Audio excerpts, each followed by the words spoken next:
All right, welcome everyone to the IWM broadcast of the iNRS Ally 200 here at Nashville SuperSpeedway. I'm Rick Souza, and here joined in the booth by my co-broadcaster, Jeff Nini. Hey, Rick, good to be here with you tonight. I am looking forward to this race at Nashville SuperSpeedway. These guys ought to put on a good show for us tonight, and ought to be something to look forward to.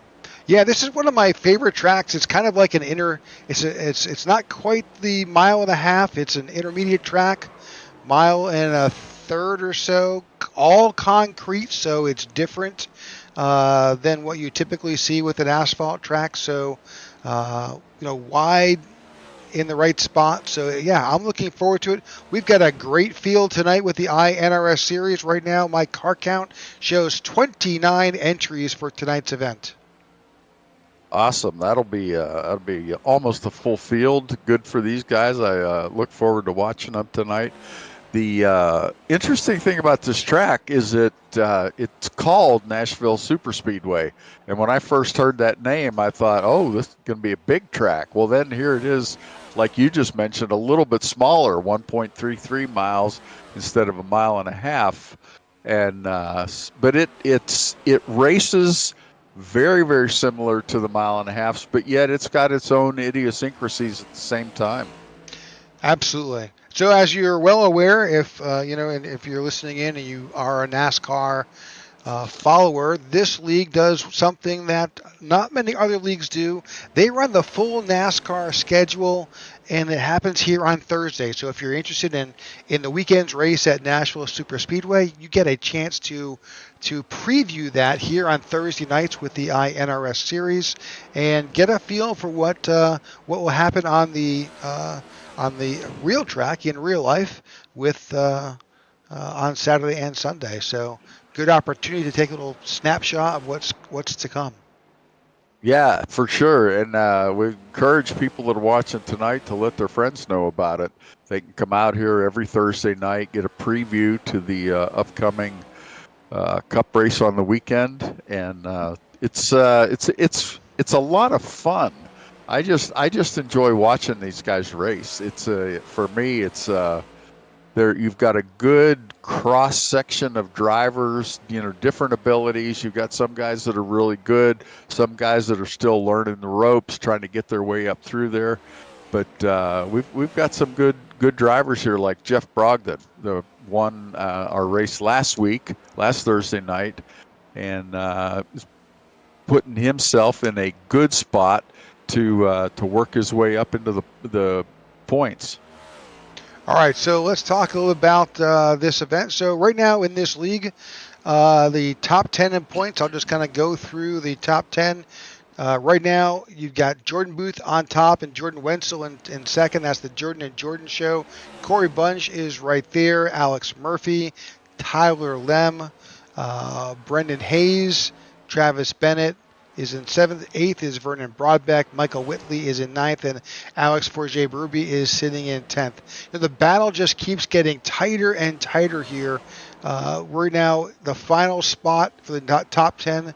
It's just only 23 points separates 8th through 11th. So 13 points separates 5th through 7th. So it seems like while the top 4 have been there consistently, we're seeing this just get tighter and tighter.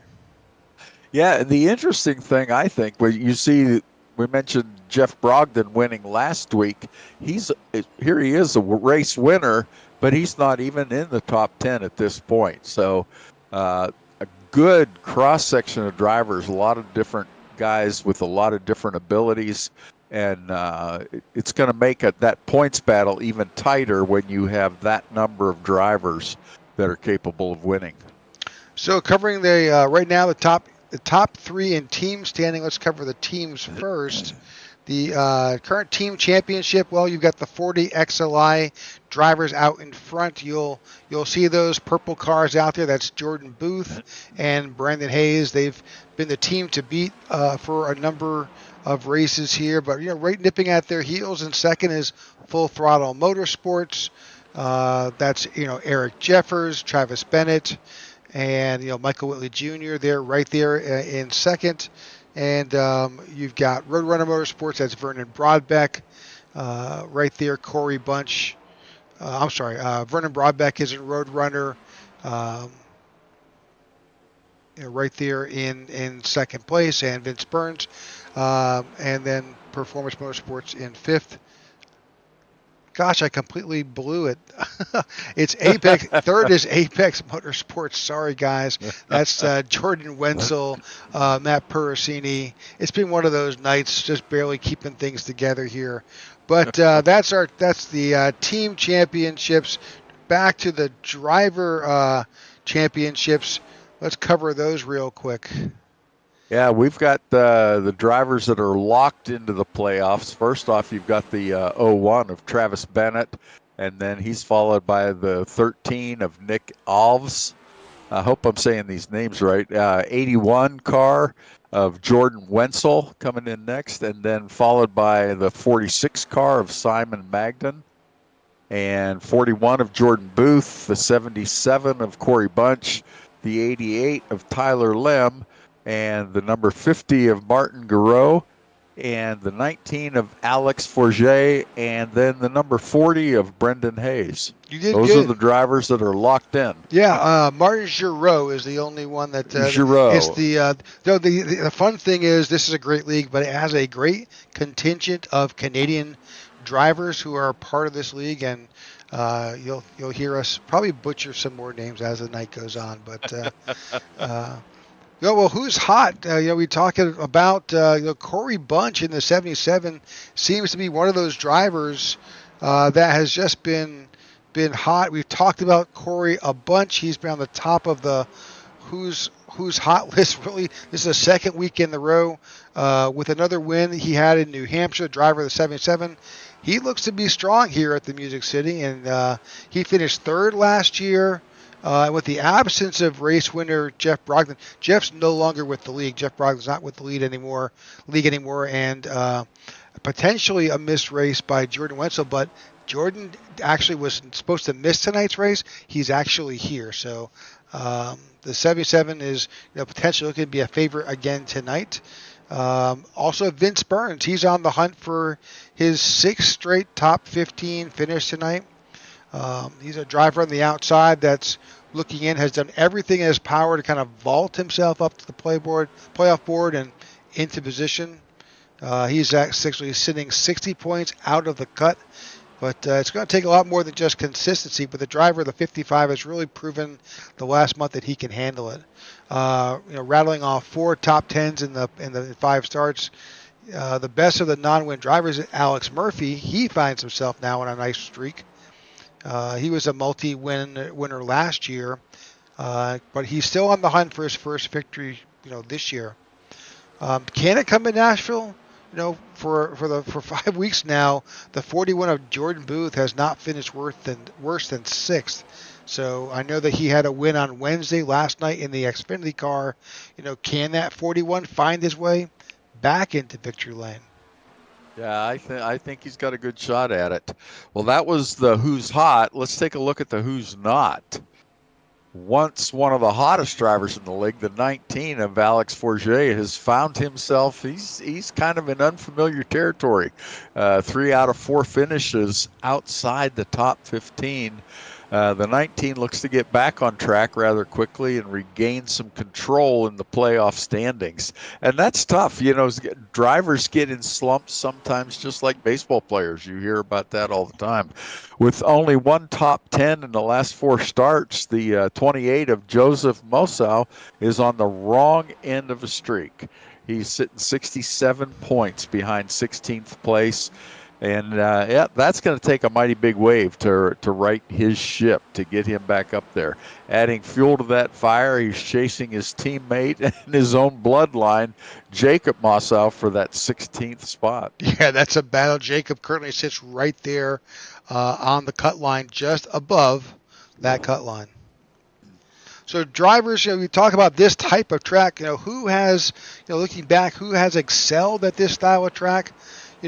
Last year here, the race was truly for third, because with Jeff Brogdon leading pretty much the entire race with 127 out of 150 laps and cruising to like a 14-second victory over third place.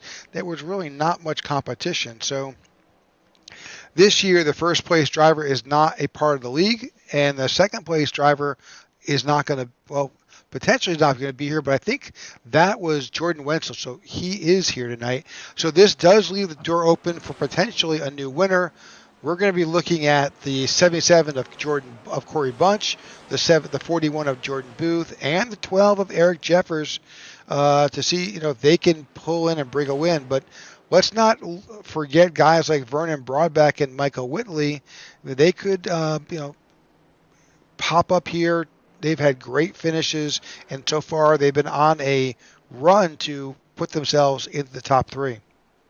Yeah, that's for sure. It's interesting because it seems like the rivalries in this league, it's just really not there. They're few and far between. There's a general agreement among drivers that things need to be cleaned up. We've had a lot of caution flags in this league through the races that we've had to date, and so that's kind of brought the league together to fix issues. We'll cover this a little more later, but one of the things they did away with was the fast repair because guys were relying on that, and drivers tend to be more aggressive when they know they have a fast repair to lean back on, and then that ends up clouding things and drivers become more aggressive and it causes more wrecks and things like that. So the league's really come together to try to fix those issues and get back to some good solid racing. All right, so qualifying is currently underway here, and we'll keep an eye on what's happening on the track as we talk a bit more about what's going on here. But right now, Jordan Wenzel is on the track. We're following his qualifying effort.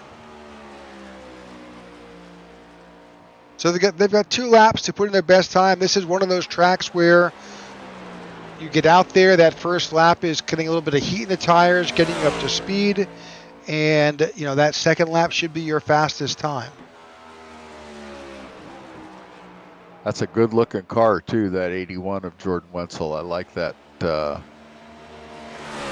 wrap that he's got on that tonight. All right, we're keeping track. Once there's a number of drivers currently on track, and as the times begin to populate, the timing tower will fill in. As you can see, times beginning to populate now. Looking at Jordan Booth also on track in the 41. He's gone back to his original paint scheme, which is a darker color. He's been running a lighter scheme on that car. Right now, he's put up the fastest time with a 30.6. But as I said that. Yeah. And then we'll see that. Now, Ty Bostic just jumped into the lead now. Yep, and it's going to change. Right now, that's the first times we saw was based on that first lap. But as I said earlier, that second lap is your fast time. And now we're seeing those fast second laps begin to populate. Yeah, and you'll see a lot of guys on that first lap know it's not going to be their fast lap. So they may take a longer way around the track just to have a little bit more time to warm up the tires, to get their car situated and ready to go. And then they really put the hammer down on that second lap. And like Rick said, that's what you're seeing right now is a lot of those guys jumping up to the front. All right, Travis Bennett now with the 30.5. That's a big, time. That's a great number for this track here. Vernon Broadback, a couple of guys we were just talking about now showing, putting in some great times. Also, these guys are taking a little bit of time to get used to coming down onto pit road. We'll cover that in a bit as well.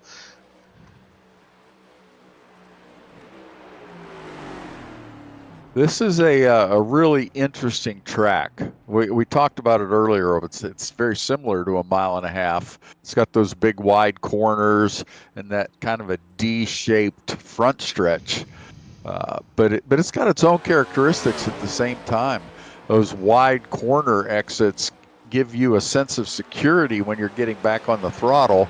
But sometimes that's not a good thing, because you get back to the throttle too soon and all of a sudden you're pushing up to that outside wall, and you get into a you have to let off on the gas to not hit the wall, and then you lose all your momentum, and it drags, several tenths off of your time just having to lift a little bit to make sure you're safe on that corner exit.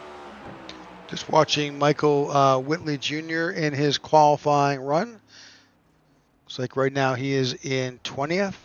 Qualifying is let's look at the results here. Only a couple drivers are still on the track. That's Ron Fitting with Grease Monkey Motorsports in the 3, finishing up his qualifying effort. I think that may be the last driver to qualify at this point. Possibly Todd Smith, but I think that wraps up qualifying at this point. Yeah, All right, so I show everybody has a time. Yep. So how this works in this league is after the qualifying effort happens, the drivers move on to a drivers meeting, and that gives us a chance to cover a number of other housekeeping issues here in the iNRS series. And that will wrap up qualifying. Once we come back from our driver break, we will give you the grid. But before that, we can move on to the IWM keys to today's race. Yeah, I'll tell you what, the 3 keys today, sometimes you want to say it's like real estate, location, location, location, but we've got 3 separate ones tonight. The first one, track position, is going to be king. We hear that a lot because as you get drivers that are similar in talent, the cars are very similar, they run a fixed setup. It's very tough to pass, and so track position, I mean, that's key to the kingdom is staying up front, figuring out how to get up front, whether it's strategy or just flat speed. Get yourself up there. The second key to the race is fuel mileage. If guys have to just kind of be cognizant of where they're at on fuel and plan their stops. They're running 60% fuel tonight, so 60% of what the real life Cup Series run. And so it puts a little more, because the race is shorter, it puts a little more strategy into, okay, when do I stop? Have I saved my tires that I can run a full fuel load, or have I abused my tires and I have to pit early? Then that's going to throw my fuel strategy out the window. And then the third key to the race, pit entry. This track has a really interesting entrance to pit road because it's kind of hidden. As you're coming through turn 3 and into turn 4, you can't see that entrance to pit road. So you've got to have a visual reference somewhere. Where's my point where I lift and start braking? And you can make up spots and you can lose spots drastically on pit lane because of it being hidden. It becomes a little treacherous. All right, so that's the IWM keys to today's race as we see it. Of course, that could change with just about anything that happens. But I'm looking forward to this race. Again, as you mentioned earlier, there has been some changes here in the iNRS league, and so the league admins and the officials are beginning to start to potentially crack down on some drivers who may be repeat offenders. So you may see us seeing some drivers if they cause a wreck, they'll get an EOL or an end of line penalty. If they're twice involved in an incident, they could wind up having to serve a black flag penalty. And then if they're really the cause of 3 cautions, they could get disqualified from tonight's event. So I think those are great changes too. I know one of the leagues I race in put the if you cause an accident, then you get an EOL penalty and go to the end of the line. And I think that has really helped things because it doesn't make huge changes, but it just causes drivers to think twice before they make an aggressive move. And a lot of times that's what these crashes are. Somebody just gets a little bit over aggressive, bumps into somebody else, and there you go. Your race is shot, or somebody's race is shot. So I think the changes they have made are going to make a big difference. Even by being little changes, they make a big difference in the outcome. Absolutely. So I did just receive word that it appears that that the 40 of Brandon Hayes was not able to make tonight's event, so that's a big deal. Brandon's another one of the 240 XLI drivers, so that puts Jordan Booth by himself with me, myself, and I out there trying to get a good placement for that team. So unfortunately, I don't know the details, but Brandon was not able to make tonight's event. So that's relatively breaking news. Let's cover tonight just the bits and parts to tonight's event. Weather, beautiful, 84 degrees, 56% humidity, so that's pretty dry. Clear skies, wind only 9 miles an hour.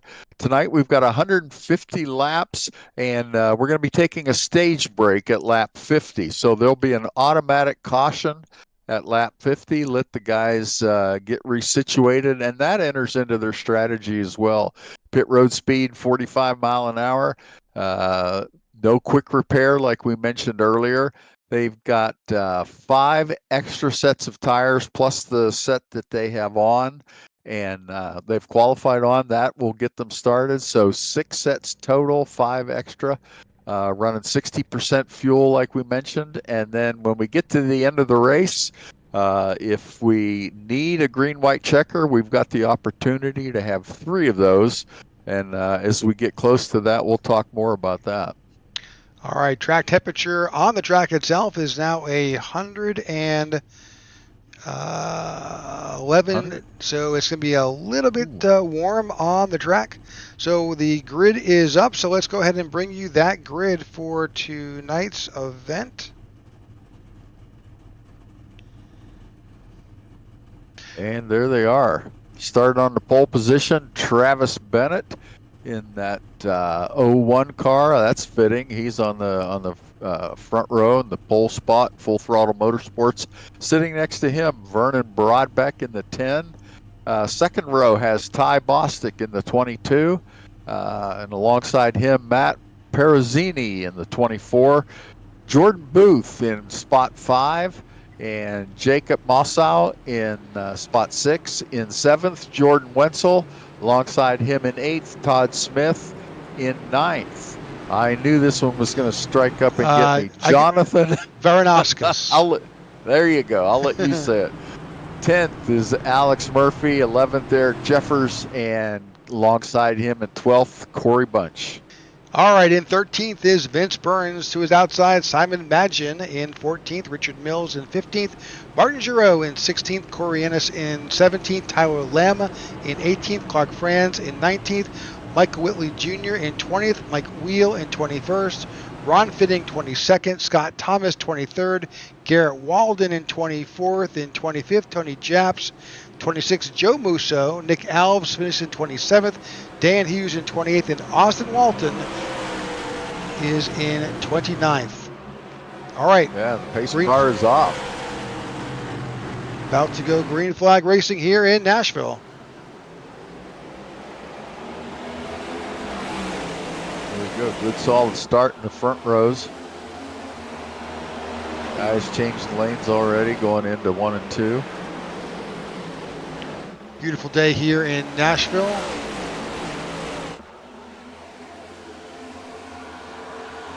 Vernon Broadbeck underneath the 01 of Travis Bennett. You can run multiple lanes here, but this is a concrete track, so you will see tire wear. That will play a factor here today. Yeah, you'll see guys changing lanes depending on where they're at on their tire wear. Oh, that's 3 wide. Whoa, boy, that's early for that. Trying to go 4 wide if they're not careful there. That's tough to be able to get through something like that. The guys did a good job there. Ty Bostic has moved up. He's door to door with Jordan Booth. Vernon Broadbeck back there waiting to see just what happens with these guys up front. Travis Bennett has found himself back up front. There's a good battle here up at the front, but with this group, there's battles all the way back through the field.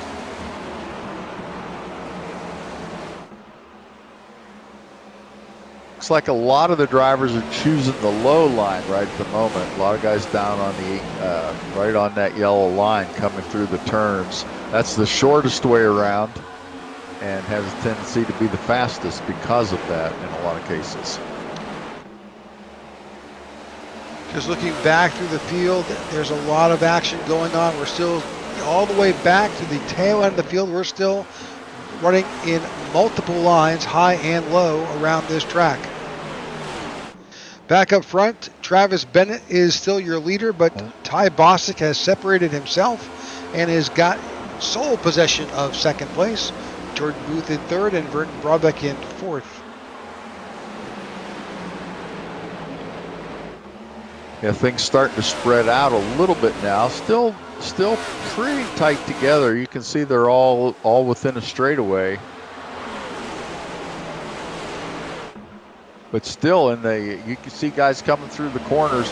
There's 4, sometimes 5 different lanes that people are running as they go through those corners. Yeah, this track really gives you the opportunity. It races like a big track, but feels like it's only a mile and a third, but because it's so wide in spots, it really is tempting to, take a wider line, but it can bite you. Yeah. It takes a whole different style of driving to be able to run at the top. Sometimes you can get some tracks more than others, but sometimes you can get the momentum there. You don't have to slow as much when you're running that top groove. It's further around, but sometimes your speed can make up for it. And the whole idea is to keep that momentum. When you're coming off of turn 2 and turn 4, you want to keep your momentum up, because that's what's going to give you a higher top speed going down that straightaway. While we're looking back to the field, Ty Bostic has worked his way around Travis Bennett and has now taken over the lead. Ty must have something figured out for this track. He certainly is running a great line here. You saw Jordan Booth in that purple car. He drove down. You can run the apron on this track, but just to remember, the dropping down to the apron will affect your tire wear. Oh, there's some contact. The 10 of Vernon Broadbeck just brushed up against the safer barrier. That's one of the nice things about this next gen car is you can get away with a little bit of contact. Those body parts will crush in a little bit and pop right back out again. As long as you don't hit it too hard and start bending parts, then you get in trouble. All right, 9 laps in. So far, so good. Ty Bostic is your leader. Travis Bennett is in second. Jordan Booth in third. Vernon Broadbeck in fourth. Matt Perosini is in fifth. That is your top 5.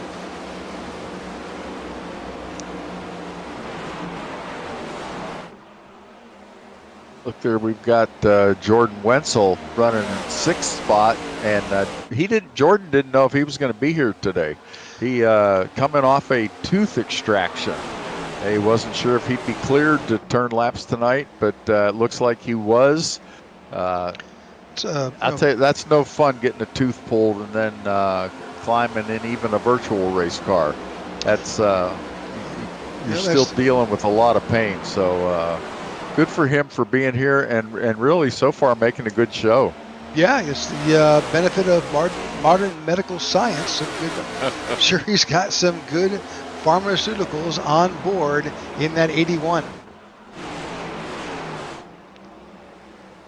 Guys are settling down into a rhythm now. Ty Bostic is still holding on to the lead. And you've got Travis Bennett, Jordan Booth, Vernon Broadbeck.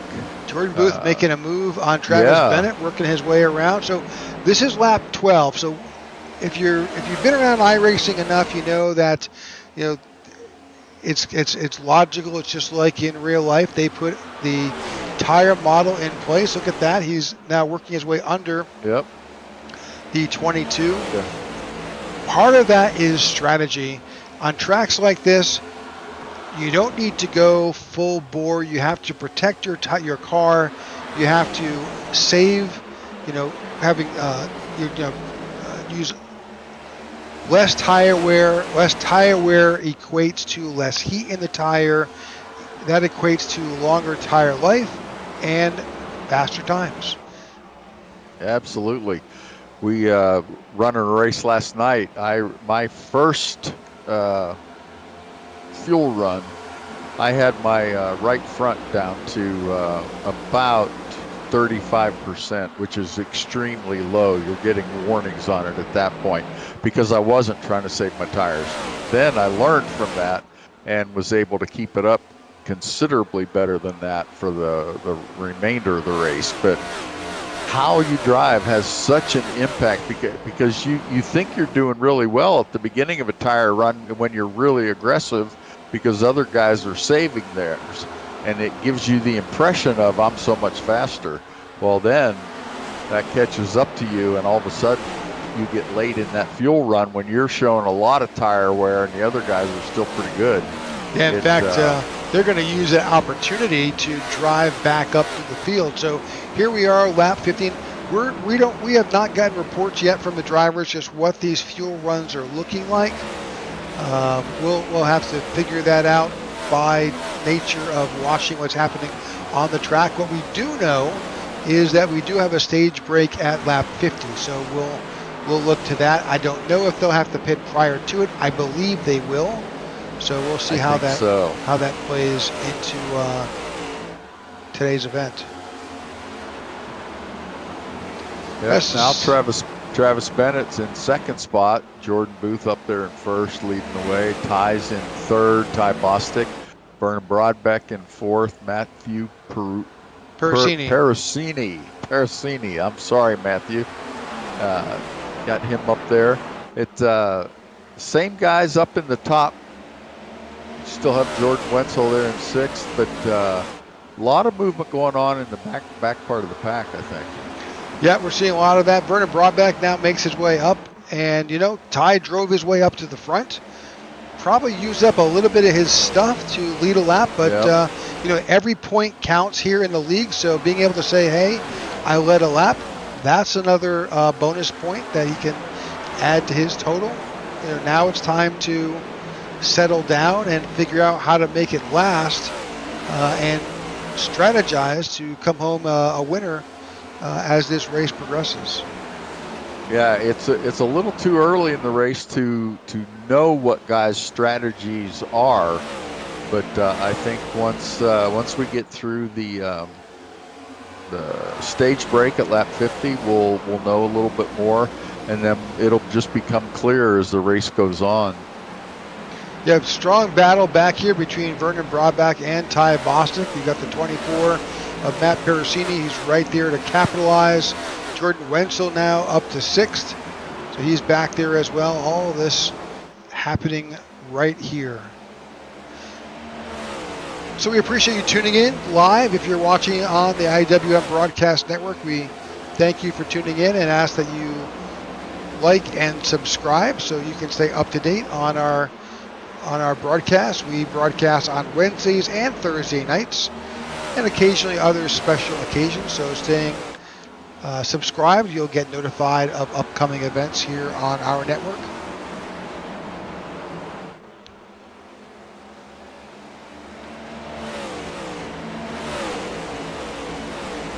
That 22 of Ty Bostic's got an interesting paint scheme tonight. I like that. Kind of a southwest feel to it. Yeah, I think I believe, I could be wrong, but that is there's a show called The Mandalorian. I think that Ty is a good graphics guy. I think he has photoshopped himself or his child in as the baby Yoda. So there's a lot of cool graphics going on there on the 22. That is awesome. That's Trading Paints is the program that most of the drivers use to create their paint schemes, and it's brought a lot of life to iRacing as far as the visual aspect of it. You see cars that look exactly like real life Cup cars, and then you see other cars like we just talked about with Ty Bostic that guys really use their own creativity, come up with their own paint schemes, and really put some interesting schemes together. Yeah, the flexibility here on iRacing to develop those types of paint schemes is pretty phenomenal. You can, everything from reflective chrome to metal flake, and others are certainly all within the realm of your creative imagination. So, all right, 23 laps. It's about to be 24 laps are in the books. We're watching Jordan Booth continue to lead here. As we're halfway to our first stage break, Travis Bennett is in second. We'll kind of run through some driver information. Vernon Broadback sitting in third in the number 10 Mike's Harder Lemonade car. In fourth, Matt Persini in a very familiar paint scheme. Yep. Rainbow Warriors.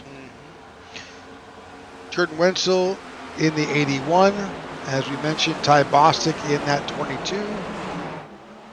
Jonathan Vernauskas in the 72 Rumble Racing. Corey Bunch in the 77 Everett Express Dark Horse Mustang. In ninth, Alex Murphy with Rumble Racing. And 10th, Jacob Musa with Musa Racing, who's in a tight battle with the 46 right there of Simon Madgen, and don't look too far back. That's the 12 of Eric Jeffers. We talked about him in the pre-race. Yeah, you get 3 or 4 cars right there you can throw a blanket over that are really fighting for position mid-pack. So yeah, Tony Japs was on pit road. That's a very early. So Garrett Walden, Mike Wheel, all on pit road. So we're beginning to see a number of drivers working their way down onto pit road now. Again, Garrett Walden, Mike Wheel, Austin Walton, all on pit road. Yeah, that's a little earlier than I thought. I would have guessed that we would start seeing pit stops maybe lap 32, somewhere in there. So I don't know if we'll see. I don't know if those guys that's part of their strategy is to get tires quickly. Well, 6 sets of tires, 150 miles. Yeah, I'm thinking that's about 25. If I had to guess, laps. Jeff, I think that's part of the strategy. So you've got a stage break at lap 50. So they've made it past the halfway point here. Yep. So they know that they can run. That's the thought. So here we are. Here's your leader now on pit road. That's Jordan Booth, as well as Ty Bostic, both on pit road. So we're seeing that play out right here. Now, sometimes it may be better to take that earlier pit stop and not have to worry about coming in at a later date, especially if you've got good track position. I like this strategy too, because if you can't make it all 50 laps, which obviously they can't, then why not split the stage and get the best use out of your tires by doing that, rather than run. If you can run 35 laps, those last 10 laps that you run between 25 and 35, your tires aren't going to be good. You're going to be going backwards in the running order to people that have changed their tires. So I like this strategy. Yeah, interestingly enough, you saw Jordan Booth. He just took right side tires only. Oh. Yep, good strategy there. Another strategy. Yeah, so that's definitely his call. Bostic took all 4. Mike Wheel took right side only. Garrett Walden, Tony Japs, they took 4 tires. 17 is currently still in the pits. There may be a hold on that, not sure. but his time in the pits is over 50 seconds. That tends to lead me to believe that there was a hold on that. And now he is out. All right, Vince Burns in the pits. Vince Burns also right side tires. All right, back up front, Travis Bennett is now in control. Jordan Wenzel and Jonathan Vernauskas. That's your top three. Alex Murphy and Corey Bunch. That's your top five. We expect to see these guys on pit road.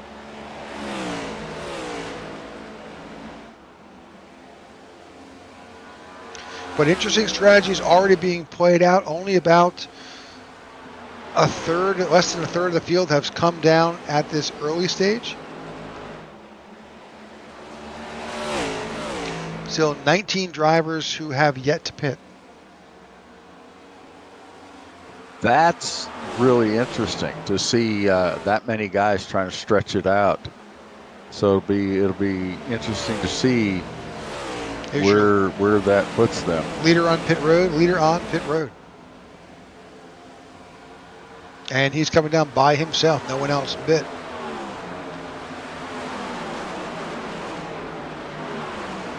So there is another game that is being played here, and that is, do you come down under green flag conditions and take fuel and tires, or do you hope for a caution to come out? We're right now, and I don't want to jinx the drivers, we are 34 or so laps clean and green on this race tonight. Travis takes 4 tires.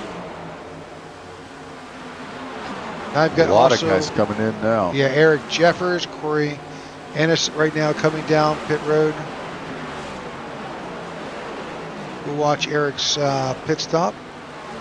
Yeah, 25. Jacobs on his way in. Only a couple of drivers have taken just right side only. Yeah, it's a forced tire stop. Here comes Jacob Musso, Todd Smith, Richard Mills. Seeing more drivers come in now. So what, obviously you've got to be very careful on this track, and breaking off onto pit road, super easy to come in pretty hot. And then if you wind up speeding on pit road, you'll be held for approximately 40 seconds. And that's a no bueno. Oh, man, that'll put you at least 1 lap down. Jordan Wenzel, our leader, looks like he's heading into the pits now, along all the guys that were running up front, the first 5. So Jordan Wenzel looks like he took fuel only. Wow. I'm sorry, Jacob Musso. Jacob Musso, fuel only. All right, so based on that, we now have 11 drivers who have yet to come down pit road. That puts Jordan Wenzel up to the point, Alex Murphy and Jonathan Vernauskas in third.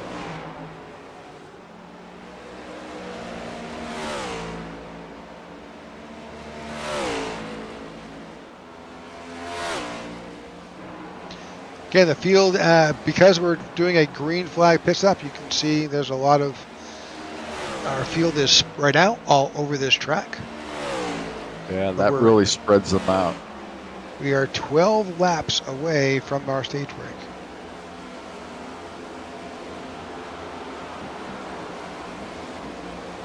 When we were talking about keys to the race and fuel mileage, that starts clear at the beginning of the race, and you see some of these drivers working on that now. One of the strategies is to take as little fuel as possible on that final stop. So sometimes you have to work your way backwards, but being able to take less fuel on a stop allows you to take right sides only and make a very fast pit stop compared to guys that are doing 4 tires and a full fuel run. So that's something that you're seeing people starting to put together in their mind and in their strategy game right now. 10 laps to go. Jordan Wenzel, Alex Murphy currently out front. The field is kind of jumbled up. That's Jordan Wenzel out front. He's got Vernon Broadback running behind, but because of the way that the way that drivers have come out, Vernon's trying to get his lap back. And he does. Nick Alves is currently on pit road. Yeah, this will all be interesting because you've got these how many 10 guys now that have not pitted, and consequently everybody else is a lap down. Whoa! That was Joe Musso, who took a rather unorthodox way to get into pit road, and there may be a penalty off that. Yeah, I believe that he will serve a penalty. The good news is it did not bring out a caution, so we're watching that that 28 of Joe Musso. He is probably going to be held there for that off-track adventure. Yep, and he is serving that. So that really shakes up. So where we're at now, there is just 3 drivers, Jordan Wenzel, Jonathan Vernauskas, and Clark France, who have not pitted here with just, well, I take that back.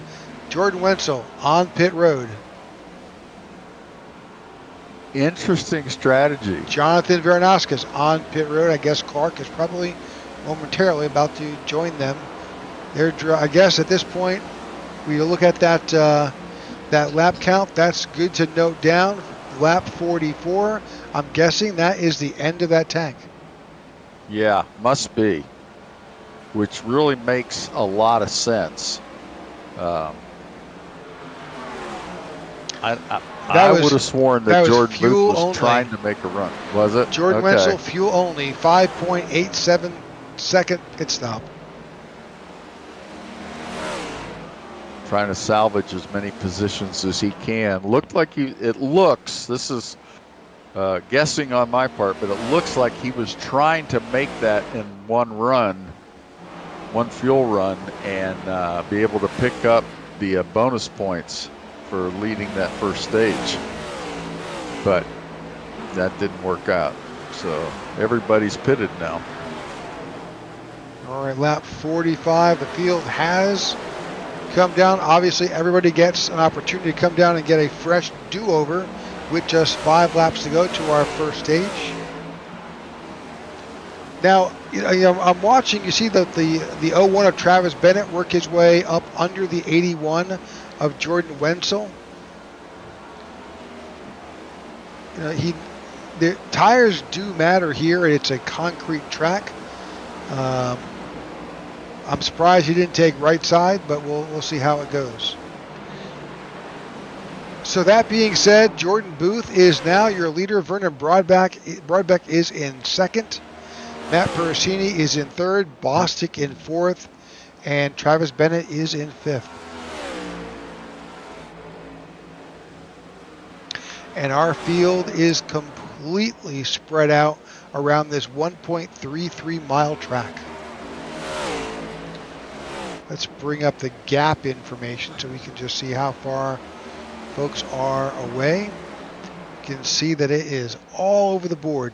4, 10, 12, 15, all the way down to 20 seconds separate these drivers with just 3 laps to go before the stage. 7 drivers that we have right now, at least 1 lap down. Ron Fitting, Scott Thomas, Dan Hughes, Clark Franz, Martin Giroux, Joe Mosau, and Austin Walton. Got first 4 that are 1 lap down. Then you have Martin Giroux is 2 laps down, and then Mosau and Walton are both 3 laps down.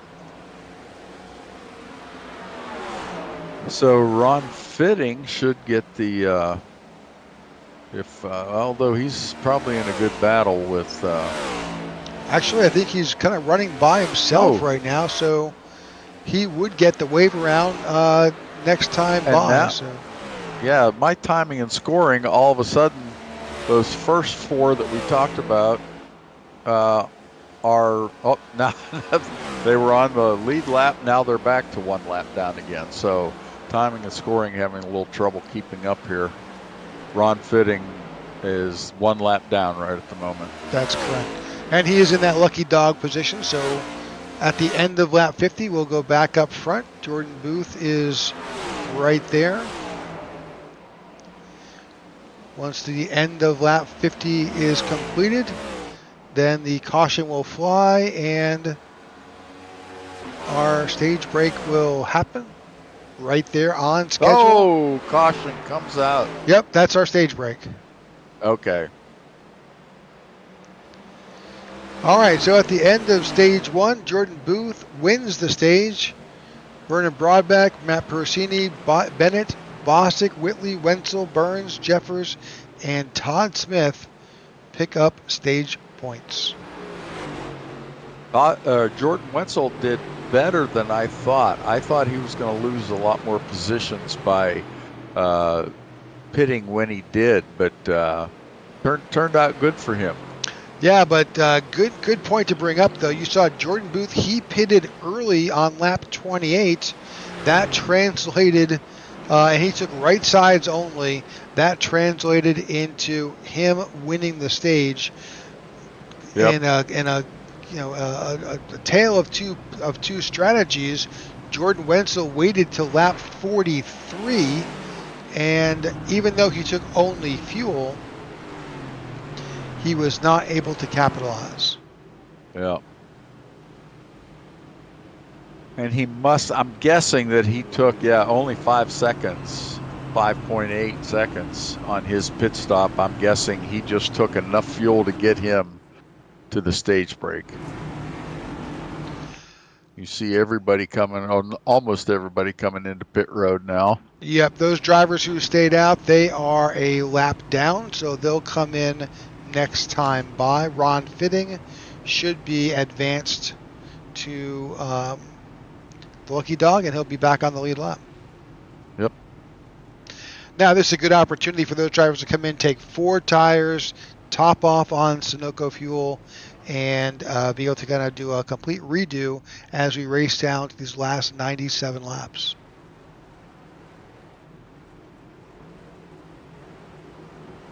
Notice in that shot that you see one car driving through another. iRacing, in their wisdom, has allowed the cars when they're in the pit stalls to be able to drive through one another. Otherwise, you would just have chaos on pit road. So you will, from time to time, see cars passing through one another on the pit lane, but you'll never see that on the track. So there is pretty much a kind of, and most leagues adopt this, that they, you still have to make it appear that you have that separation between cars. They ask that the driver stay over to the right side and reserve the inner left side of the pit lane to come down and work your way in and out of your pits. Doesn't always work that way, but try to create that illusion of separation between these drivers. But it is what it is. Yep. Jordan Booth came out first, still running in that top position, followed by Vernon Broadbeck, Travis Bennett, Matthew Parasini, and Ty Bostic for those top 5. Yeah, we'll see a number of those drivers. I think Austin Walton, he did not come in, so therefore he will get waved around that pace car, and I think the other drivers, I think we'll see them pick up get their lap back and be back on the lead lap. That puts 24 drivers, I believe, back on the lead lap, and just a handful be a lap or so down. Yeah, we're down to right now Scott Thomas with Mountain View Racing is the first car lap down. That'll likely change by the time we get to the next caution, but he's hoping that it won't. Once you get that spot's invaluable. And you'll see a lot of racing at the back of the field. Right now it's going to be between Scott Thomas and Dan Hughes. They are both 1 lap down.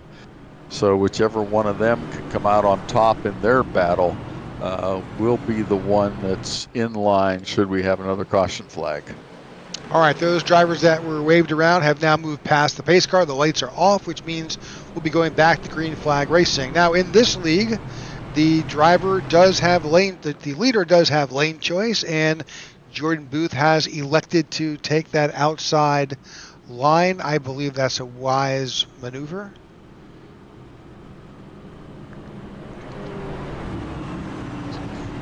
Tracks like this that are, a mile and a third or less, there's such a huge advantage to being the leader. You really have the ability to control the restart, get a good jump, and obviously everybody else is reacting to you.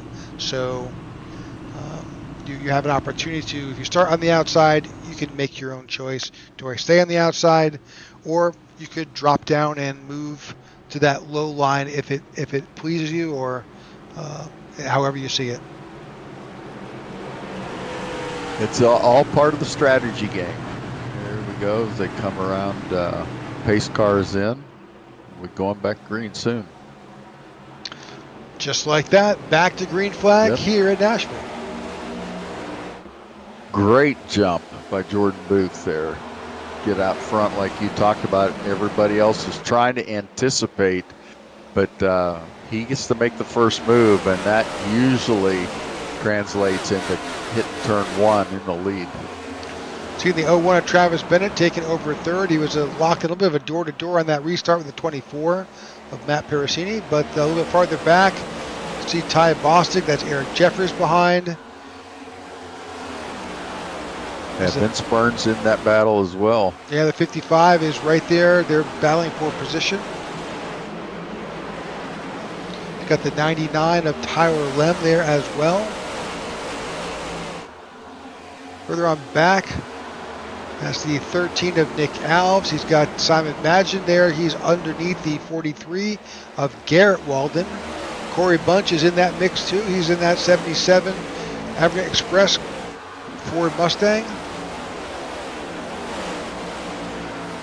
A lot of battles deeper back in the field as these guys try to work their way back up through the front. Now this is the race. We're through the stage. Now it's how do I get to the end? We saw the capability to run approximately 44 laps. So now if you're thinking this is going to go green, 44 laps from this restart. That was lap 42, so 96. Plus we had some caution laps, so maybe we're looking for green flag pit stop somewhere around lap 100. It's my announcer's math. Don't hold me to it. Up at the front, Jordan Booth finds himself in a little bit of a battle here. He is up, and he's got the 10 of Burton Broadback, who has dropped down, and now don't look back. You've got the 01 of Travis Bennett making it really hard on the 41. Boy, I'll say those three cars are neck and neck up there, and Travis Bennett's trying to figure out which way the other two are going so he can try to get past both of them.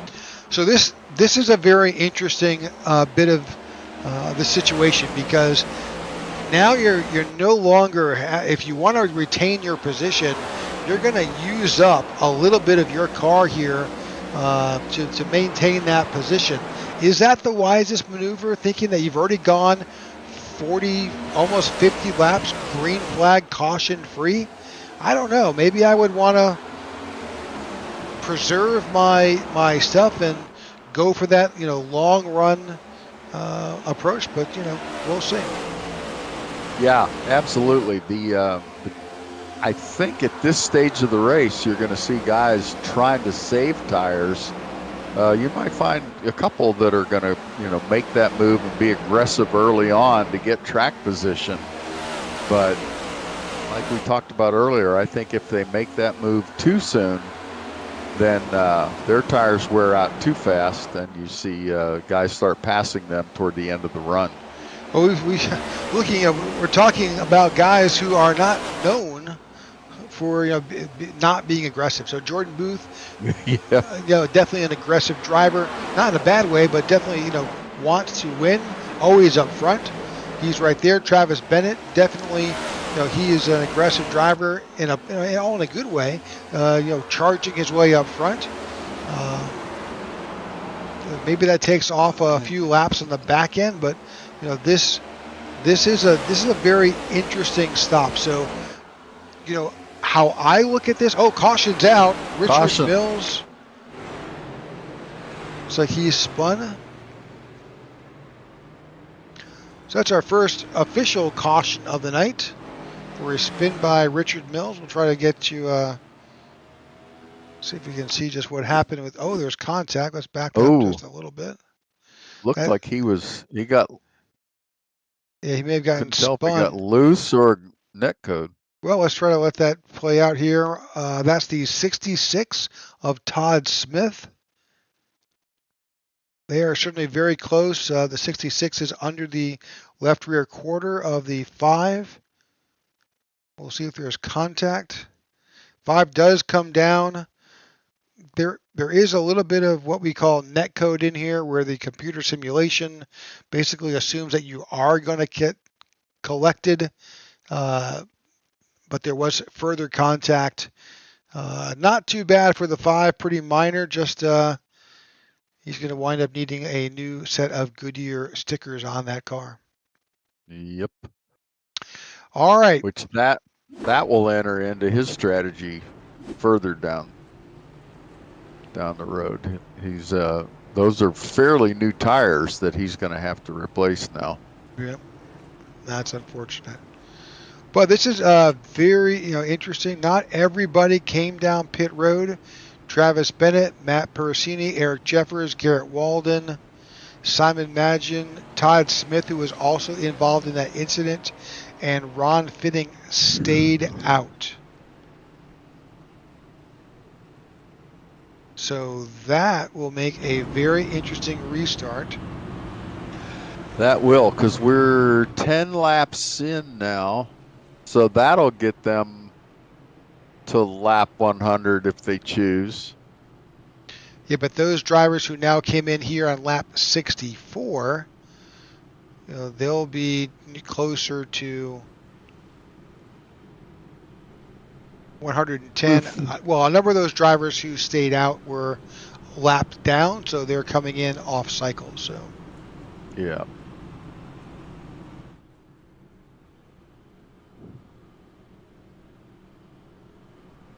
we now see Ron Fitting. He is on pit road. Scott Thomas is coming off. Mike Wheel.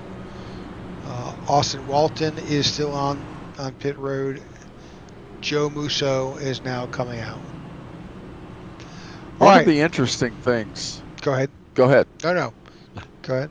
I was just going to say one of the interesting things is the way in that the iRacing differs from real life cup racing. When you see on TV on Sundays, cup racers, they've got a crew chief, they've got a car engineer, they've got a spotter, they've got all these people that are helping them calculate. Your crew chief's making decisions on when to pit, when to take tires, what tires to take, things like that. In iRacing, the driver's having to do that all on his own. So he's trying to keep track of his fuel mileage. He's trying to keep track of how many laps he can go, what's his strategy going to be, and drive the race car all at the same time. And that's a big challenge. I admire these guys that do it well. All right, lights are on the pace car. We should get the 1 to go. Yep, as we pass the start-finish line, the lights went out. That says it's time to line up, boys, because we are about to go back to green flag racing next time by.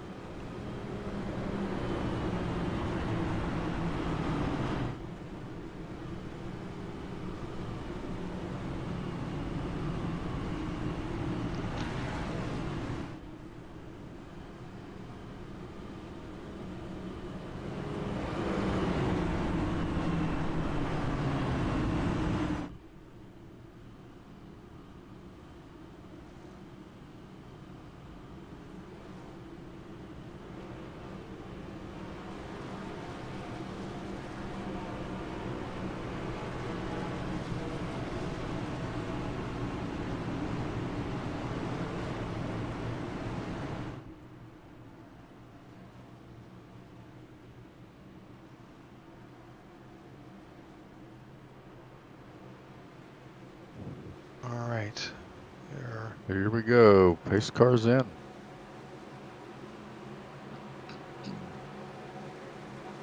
Travis Bennett has chosen that low line. And we are back underway. Great jump. Yep. Great jump.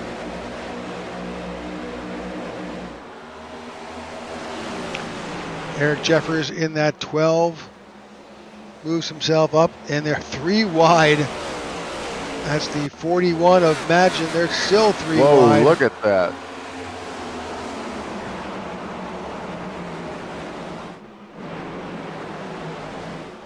Well, there's contact between the 10 and the 24. I'm sorry, the 10 and the 43. 43 was involved there. He was on the radio. He was not a happy camper. That's the 30 of Alex Murphy here, there in the middle.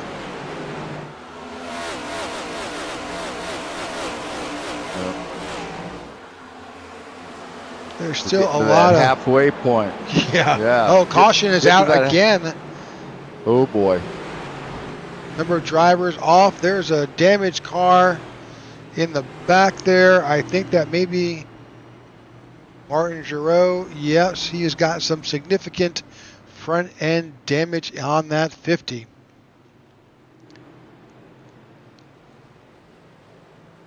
All right, let's try to figure out what happened here with Todd Smith and Martin Giroux.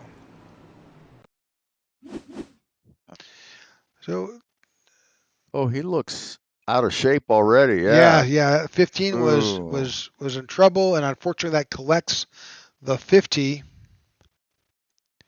That 15 is 66. Yeah, it's backed up just a little bit. That 15 belongs to actually Clark Franz, and you can see him losing.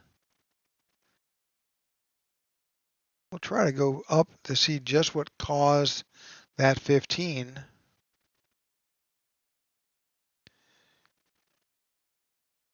If you're watching the 15 car, he's just loose. Going loose. in. Yep. Back end kind of breaks. Of course, at that point, you're backing out of the throttle. See the 5 get by. Yeah, he's got it pretty well collected now. But no, it gets back into the gas, and there it goes. Back end breaking loose again. Well, he gets helped by the 66, takes him into the 50. Yep. The 3 gets by. That 36 of, I'm not sure who's driving the 36, but they got through there. Yep, 50 is in trouble. He's got a lot of damage on that car. Yeah, that's Martin Giroux.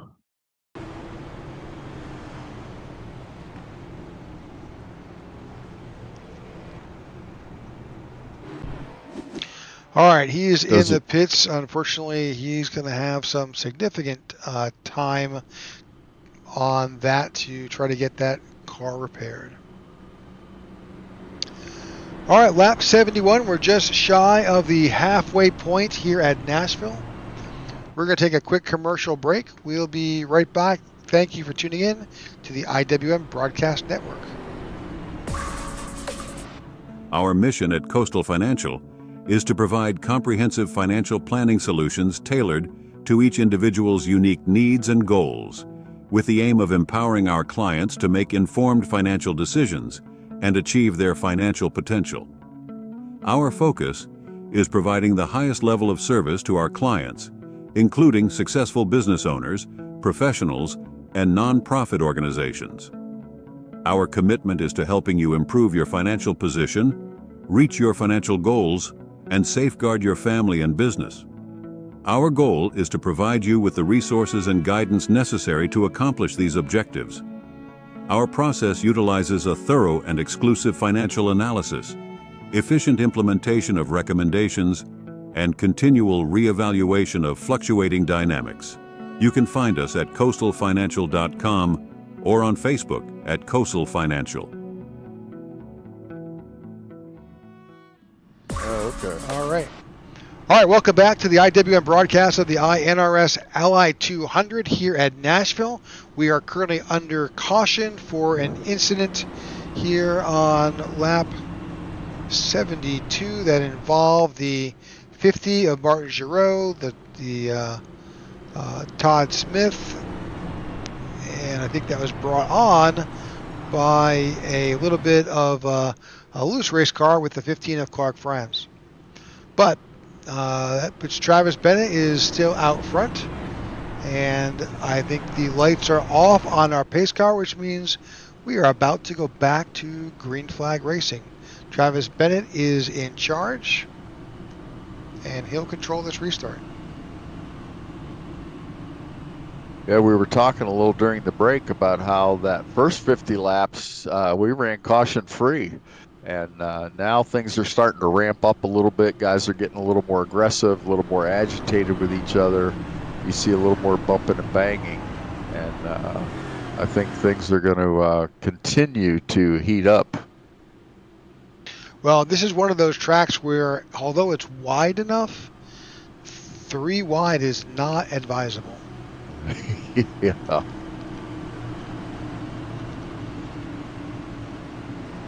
The other thing that happens when you're 3 wide is you increase your tire wear, because you're trying to keep your car in your lane and not letting it come up the track a little bit. Yeah, and find its natural, most comfortable release. Yeah. Yep. Oh, that's a heck of a restart. Man, that's the 12 of Eric Jeffers. He did not let Travis Bennett really run away. He was really good at anticipating that restart. He really was. I was surprised by that. But right behind, there's 4 cars. Door to door, that's Jordan Booth and Matt Perosini. Jordan gets by. So 1, 2, 3 out front, but we're still running 2 wide behind. Looking back through the field, still 2 wide. Look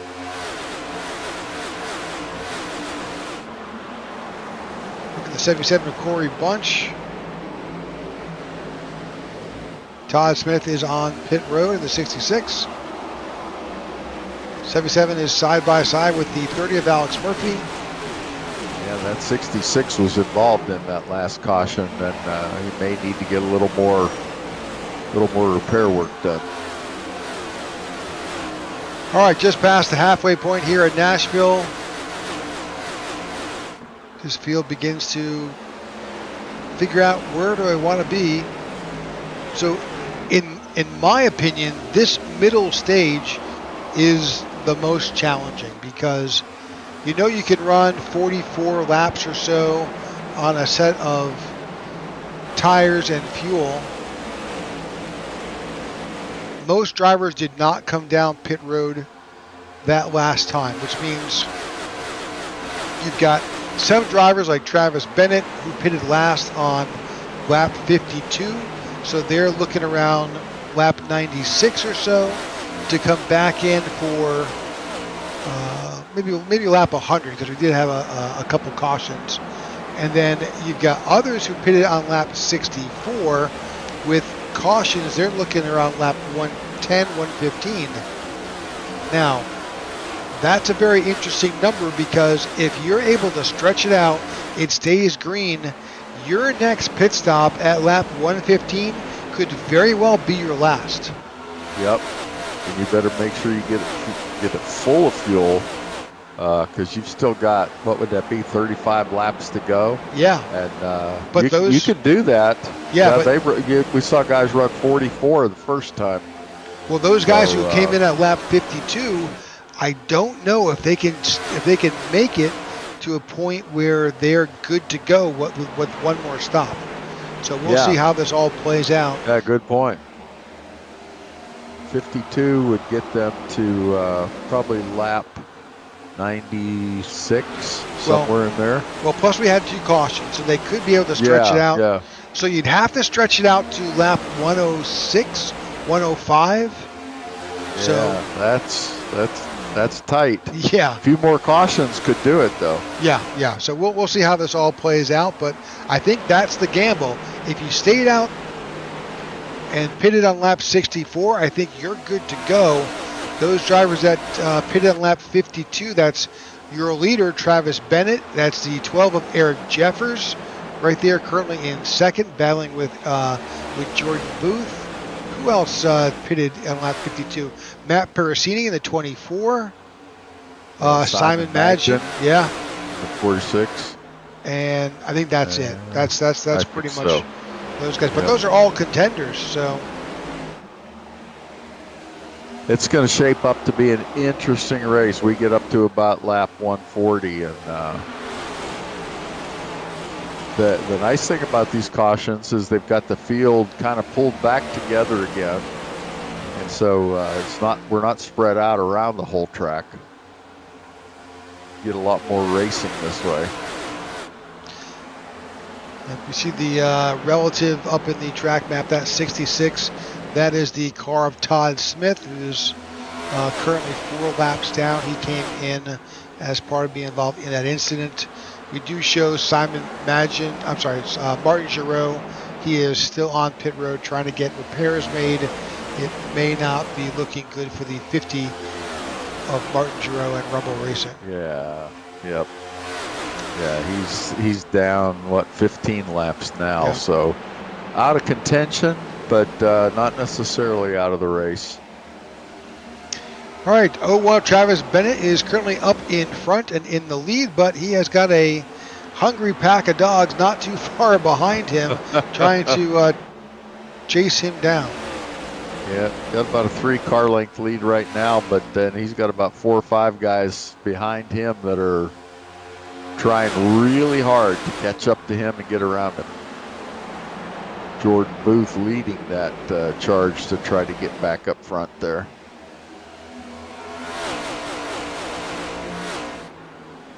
Again, we appreciate you tuning in to the IWM broadcast here of the iNRS Ally 200 and the iNRS Racing Series. We bring that to you each and every Thursday night.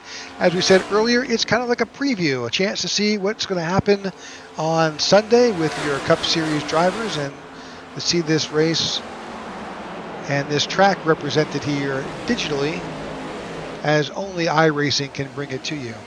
I'm Rick Souza here in the booth with my co-broadcaster Jeff Nini, the third member of our broadcast team who's usually here. He actually is from the Nashville area, and he is actually at the track tonight. Okay, I'm jealous. Yep. John's got a good seat, I'm sure. Yeah. So there's a lot of pre-race and other events that are going on ahead of Sunday's race. Yeah, I'm out in the Midwest, so Nashville would be a good market for me to go to a race, and I would love to do that. Just this year it didn't work out. I've got too many other trips around this and couldn't afford to be gone. I love this track, though. Yeah. Racing on it a few times and then watching this race tonight makes me look forward to Sunday's race. And it gives me a little bit of an insight into some of the strategies that guys are going to face on Sunday. So watching these guys carry it all out tonight just fires me up for Sunday for watching the live racing. A lot of battles going on back here in the pack. You saw Corey Bunch and Ty Bostic going at it, but back up front, I believe that Travis Bennett is in a heated battle with the 41 of Jordan Booth. Yep, Jordan's trying that low line through the corner to try to get past him. We'll see if he can get around Travis coming up here. Great in-car shot. Yeah, there. we can go on board. This is on board the 41 of Jordan Booth as he gets past your leader of Travis Bennett, and now Jordan Booth is your new leader. Saw him use that apron down there. Go down. It's like you said early in the race. They can use that. It does accelerate your tire wear a little bit, but if you're selective about it, it does make that trip around shorter, and you can get some momentum coming down the hill, hitting that apron, and picking a shorter way around and getting up in front, which is what Jordan did to Travis right there. One of the interesting things to note, you can watch from here from the in-car. You can see that Jordan is downshifting as he enters turn 1. He'll shift back up into 5th gear about midpoint down the backstretch. and then utilize that downshift just before he gets into turn 3 to help slow the car down, help it rotate through the corner, back on the gas, accelerating to get back on, and round almost to the start finish line, he's back up, and then you'll see right back down. And that's more difficult than it looks. You're all of a sudden you're in the corner and you're driving with one hand because you've got to move your other hand to the gear shift. And you'll see a lot of these drivers that it's a very quick move. You can't see it as much in these simulated cockpits, but when you watch the race on Sunday, it's a quick move to get their hand from the steering wheel to the shifter, shift, and get it back again. One of the benefits of iRacing is the driver has an opportunity to select either a standard H pattern shifter, or he could use paddle shifts, which is unfortunately they don't have that option currently in the Cup Series. But my information tells me that will change. And That's interesting. Yeah, they'll be talking about paddle shifters on the Cup Series cars. And some of the old hardcore guys are going to complain about that. They won't like it. They didn't like the sequential. Ooh, a little bit of contact there. Saw the 14, and I think that was the 99. 94 and 99 got together in the middle of the straightaway there. Well, you can see how tight this battle is. That's the 94 of Michael Whitley. He's got to the outside. He's got Tyrell Lem. Corey Bunch is trying to get through these guys. You see Ty Bostic. There's some fantastic mid-pack racing going on here. These guys are bunched up. They're jogging and juking and trying to get around. Trying to make up positions. We talked about it early on. One of the keys is track position. And these guys know that they've got to take it when they can get it. So it's really, that was something. The 99 caught as Tyrell Lem. He got a little bit of the safer barrier. The 24, Matt Pericini, he is on pit road. I think the 24 was one of those drivers who pitted on lap 52. So we're seeing those drivers are already in. Yep. That's going to be... So my math says that he will need to stop one more time. Simon Magden and Travis Bennett both, and Eric Jeffers all pitted on lap 52. So they're getting close to where they're going to have to pop in. So Vernon Broadback has kind of reemerged. He is now back up to second. See Vernon there in that yellow Mike's Hard Lemonade car. Vernon also has our fast lap of the race so far with a 30.049, which is very, very quick.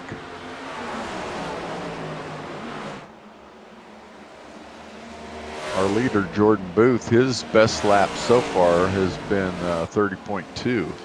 So speaking of that, last time by, Jordan Booth's lap time was a 30.82. Vernon's was a 30.77. So, half a tenth picked up there. You can see it just on the track as they begin to separate themselves from the 01 of Travis Bennett. So this goes back to our earlier conversations of, if you save your stuff towards the latter part of this long run, then you will have that opportunity to come back and run down like Vernon's doing here on the 41 of Jordan Booth. But if you burn it up early on in those battles where you're chasing on the early onset of this restart, you're not going to have it. Your car's going to push like a dump truck through these corners. That's right. And the other factor in that is Eric Jeffers in that third spot in the number 12 car. He's got 12 lap older tires than both Jordan Booth and Vernon Broadbeck. So, and especially when you get to this stage, when you're getting to the end of your run, 12 laps extra on your tires is huge. So he's running another half a tenth slower than those guys are. Well, looking for, so Eric Jeffers and Travis Bennett, those are the two guys up front, and you've got Simon Magin, who is in ninth. Those three all pitted on lap 52. We're trying to figure out just when they're going to pit as we cross through, right now, lap 100. Yeah, Travis Bennett slipped back another spot. He's back to 5th now. So, yeah, those older tires are having an impact on those two guys. What I am seeing now is of the 77 of Corey Bunch, he has found his way now cracking into the top 5. He's in 4th. Michael Whitley Jr. also cracking the top 5. So they're making a run here. Yep, Ty Bostic as well. He's up to 6th now. He was running back in 10th.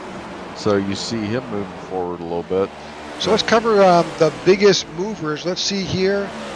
Right now you can see that Michael Whitley Jr., he is plus 15 spots. He's our big mover so far of the day. Followed closely by Nick Alves. Nick Alves started in 27th. He's now up to 14th. Wow. Vernon Broadback, he's currently running where he started in 2nd.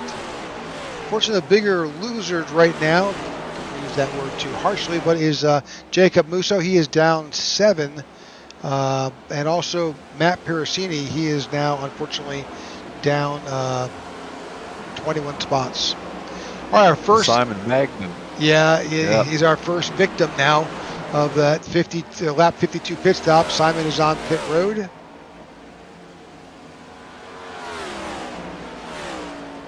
We're seeing that old saying that cautions breed cautions. So we went 50 laps without any cautions, and then all of a sudden we had the stage break caution plus 2 in a row right after that. Now it seems like we've settled down. That's Eric guys Jeffers. starting green flags, yep. We're now going to watch the last remaining driver. That's the 01 of Travis Bennett. He has got to get down onto pit road.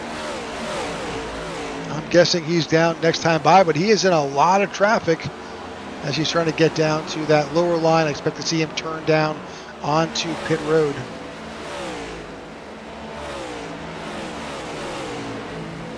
There he goes. Oh, whoa. Yep. He had it. He was doing a little drifting coming in there. He sure was. Also Did a got good Jonathan, job keeping it under control. Jonathan Baranowskis also in the 72. He is also on pit road. That is all of the drivers who pitted last on lap 52. We'll keep our eyes here on Travis Bennett and see how he plans out his pit stop. So you see right sides going on. Fuel is obviously underway. It's a 4-tire stop as he goes a lap down, and he's back underway. So Jordan Booth takes over as your new leader. Of course, Jordan is covered up by the 10 of Vernon Broadback right on his tail. Yeah, those guys almost look like they're drafting at some points.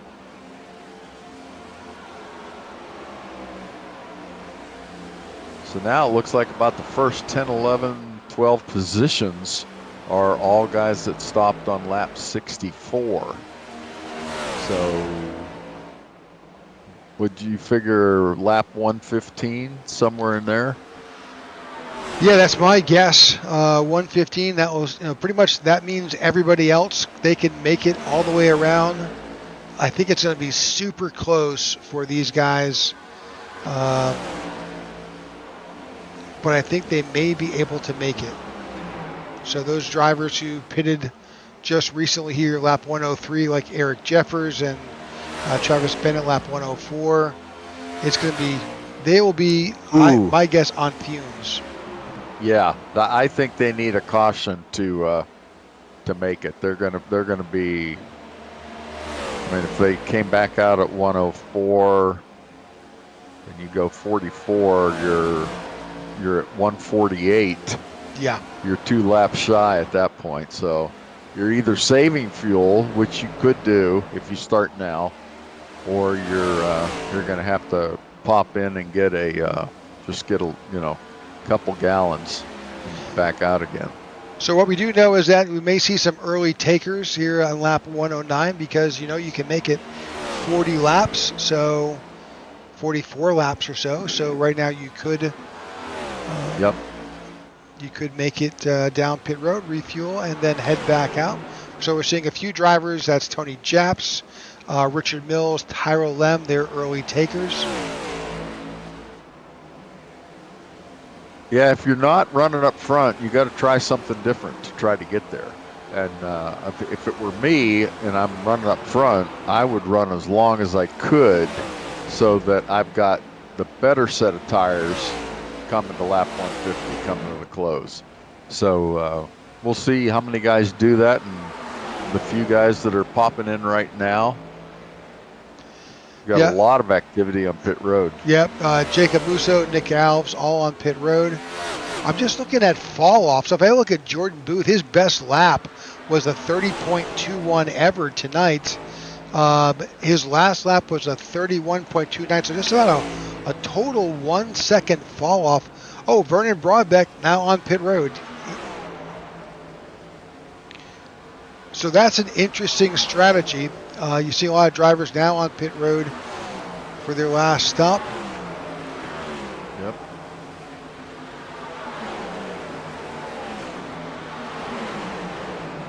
I expect we'll see Jordan Booth. He's by himself out there.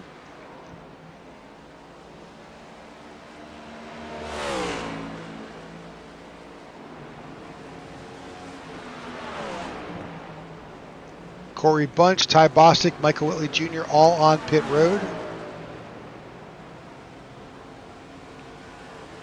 Jordan Booth has spent quite a bit of his time out front leading this thing tonight. So yep, excellent work to this point.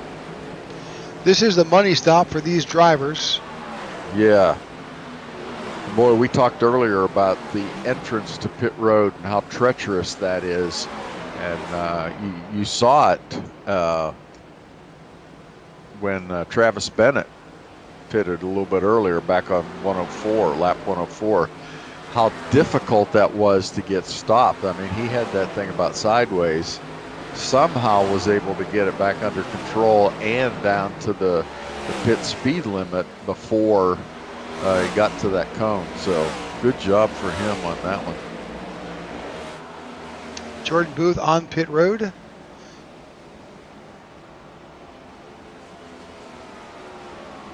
Four tire stop for the 41. And he is out. That does cycle Garrett Walden in the 43 up to the front, but Garrett has yet to stop. Matt Persini in the 24 has yet to stop. So a decent pit stop by Jordan Booth. Wasn't exceptionally fast. A lot of that's dictated by fuel and where in the box you stop. Does your pit crew have to move to get to your tires, or did you stop right on the money and they don't have to move? So much makes a difference there. You see guys that are running in the low 14s and some guys running in the mid 15s. So you can make or break well over a second on your pit stop just by where you stop in the box.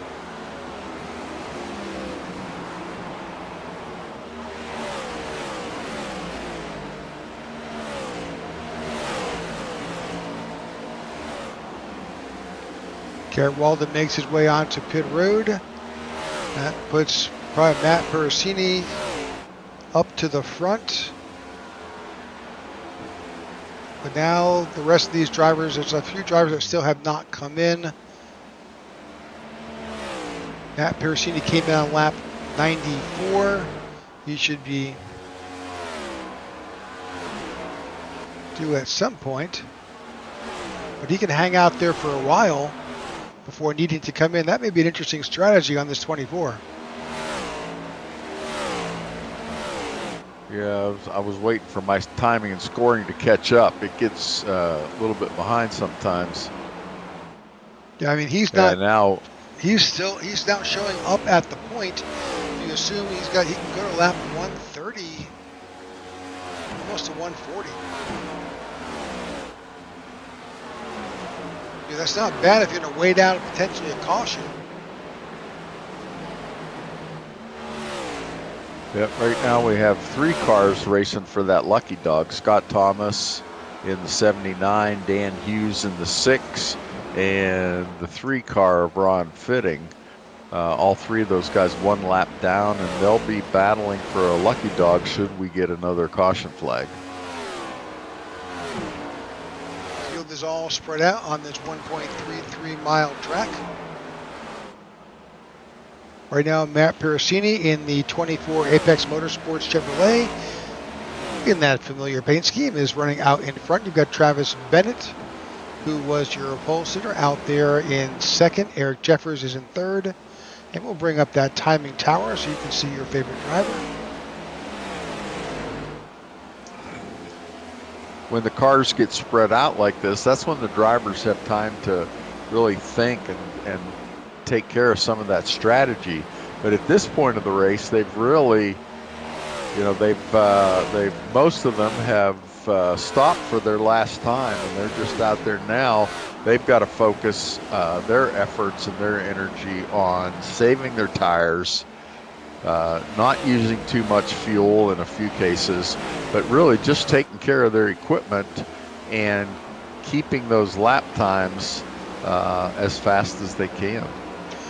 So interesting, at this point, if you're Travis Bennett, you're running in second. You're hoping this stays green all the way around. If you're up in front and Matt Piracini in the 24, you are desperately hoping for someone to cause a caution, because you need to come in at some point, if nothing else, to top off fuel.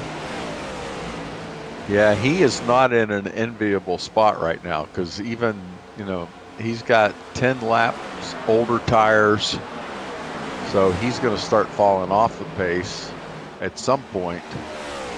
And then if he has to come in and get fuel, then he's going to lose a ton of positions. Even if he does it on a green flag lap, he'll go lap down.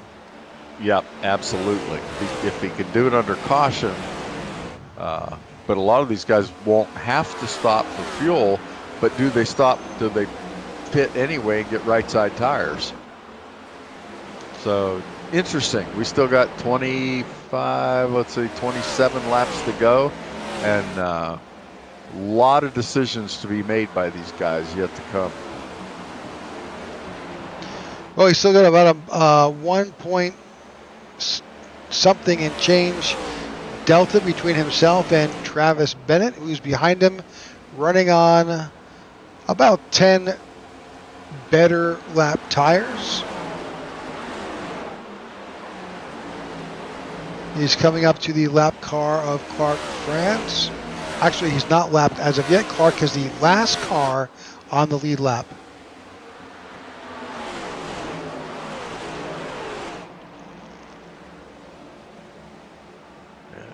Just looking at Travis Bennett, he pitted last on lap 104, currently running in the second position. So he's going to be really tight on if he can make it or not. He can go 44 laps. That still only gets him to lap 148. So it'll be interesting to see if he can make it. Everybody passed that. Well, I rephrase that. Vernon Broadbeck, I think he's good as he moved. Vernon, okay, there's a 24. 24's on. Okay. We knew that was coming. I think you're also going to see Travis Bennett have to come down, as well as Eric Jeffers and Jonathan Vernaskis. As Simon long as this stays green, I think you're right. Yep. They're going to have to. If I was in one of these drivers in that position, I'm thinking that I probably would want to. Taking right sides. Yeah. Again, if I'm one of those drivers, I think that my goal would be to come down as quickly as I can to give myself a fighting chance to be able to battle with enough laps to come back.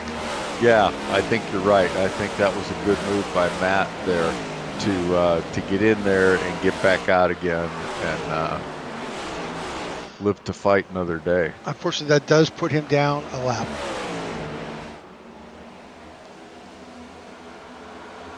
All right, that moves the number 10 of Vernon Broadback up to the point.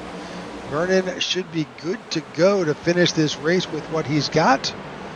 I can't say the same for the 01 of Travis Bennett, who's sitting right there in second where the Travis can make it. He may gamble. I mean, there may be a way for him to save. Yeah, and I can't say that it can't happen. You know, being able to save fuel, especially if you're a fast car, you can do it. There's a lot of techniques you can. That's a lot of fuel to save though when you're running green the whole way. I agree with you. I think you can do it, but can he do it and keep the lead? Well, we'll find out.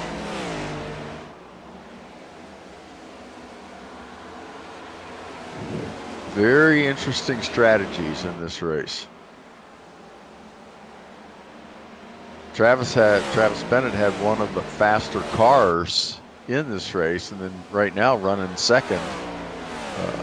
Full Throttle Motorsports has 4 cars up there in about the top 6, 7. So good solid team, good solid cars, fast cars. We'll just see if they've got the fuel. His teammate Eric Jeffers pitted on lap 103, 1 lap earlier than Travis. So he's going to be in that same boat. The other guys, Michael Whitley, Corey Bunch, both pitted on lap 112. So they're in a little bit better spot. This could be a very interesting result, because if you look at the team standings right now, 40 XLI, I don't know the point counts amongst these teams. We may need to get that information from the admins to get that added to our graphic. But right now you got 40 XLI up front, but Full Throttle Motorsports is in second. Right now 40 XLI is only represented by Jordan Booth. Of course, Jordan's running in third. But if you got Full Throttle Motorsports right now in second, fourth, fifth, seventh, then there's a lot of points to be accumulated. Boy, I'll say.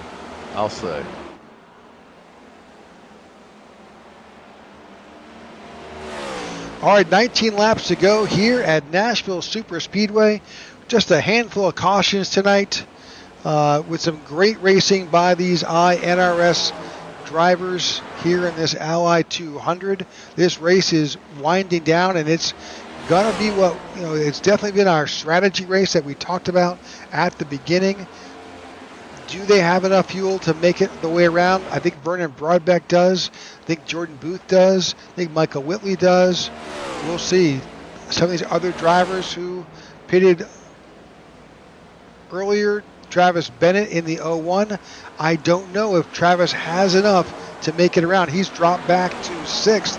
He may be doing that just to save a little fuel, and he may need to. Yeah. Let's go on board with Travis Bennett, see if we can pick up any cues to see if he's trying to save some. Oh yeah. All right, so what you just heard there, you can see that you saw his RPMs go down. Watch again, listen for that when he backs out of the throttle and possibly shuts down the engine.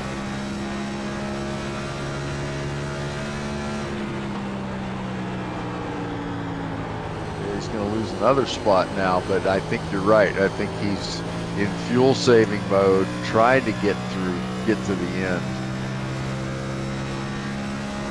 And most of these guys have a plug-in that they're watching their fuel consumption. They know how much they need to get to the end. It doesn't go all the way into telling them how to save, but it does tell them how he can be reading that gauge and saying, okay, I still need 0.7 of a gallon, so I've got to save that much. Yeah, we saw that earlier blip when he had turned off the engine. So he's definitely in saving mode. He has dropped back to 6th. So the battle now becomes up front between Vernon Broadback in the 10 and Jordan Booth in the 41. There's about a 2.5. Yeah, Jordan Booth was about a 10th faster on the last lap, but Vernon Broadbeck has our fast lap of the race right now. Actually broke into the 29s, 29.965. That is a fast lap around Nashville. He has definitely now, he's actually expanded the gap between himself and Jordan Booth. If he could, he's 13 laps to go. If he continues this pace, he absolutely is going to take home a win for Roadrunner Motorsports. Yep, that last lap, he had he was faster than Jordan by 1/10. So they traded back and forth a little bit there, but yeah, that 10's got a nice lead right at the moment, and should be good on fuel. So if this thing stays green, he's in a very, very good position.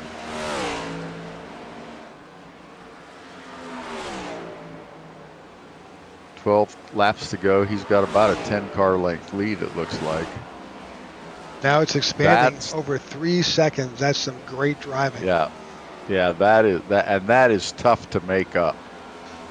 I think doesn't sound like much. I think Jordan Booth's got his hands full with Corey Bunch right there. We'll let Vernon continue on, but we'll watch this battle. You've got Booth, Bunch, Whitley, and Wenzel. These drivers all here. These 4 drivers, and let's not rule out Ty Bostic in 6th. He's right there with them. Yeah, and those guys fighting back there is just letting Vernon get out, letting him get out and get further, build that lead up. Now he's up to over 3 1/4, almost 3.5 seconds. Oh yeah, running side by side like they're doing here. That only benefits Vernon. Yep, absolutely. He's just inching further out, and yeah, boy, those guys are battling tooth and nail, those 5 cars right there that you see. Corey Bunch has worked his way around the 41 of Jordan Booth and puts that Full Throttle Motorsports car in 2nd position. Michael Whitley, also with Full Throttle, is now in 4th. Travis Bennett is in 7th. Eric Jeffers in 10th.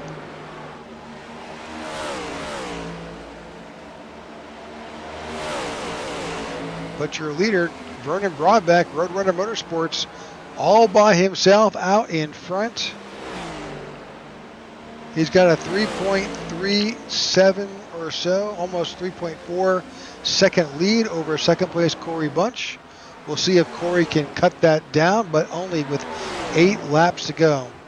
That 24 of Matt Pericini. Matt is currently the last car on the lead lap. And Travis Bennett just keeps slipping. He's back to 8th position now, and just like you said earlier, saving fuel, trying to make it to the end and salvage hopefully a top 10. Still with 8 laps to go, we'll have to see. Corey Bunch has made up a little bit, but it's going to take a lot of laps to try and close that gap. I don't think, unless something happens to Vernon, I don't see anything being able to stop that 10 car from winning this race. I agree with you. Down to 7 laps to go, and he's got enough of a lead that I think he's not coasting, but he's not pushing it right to the edge in every corner either. He's still keeping that out there. Still has that fast lap, but ran a 30.8 on this last lap, which is at least a 10th faster than anybody else in that top half of the top 10. So he's got himself in good shape.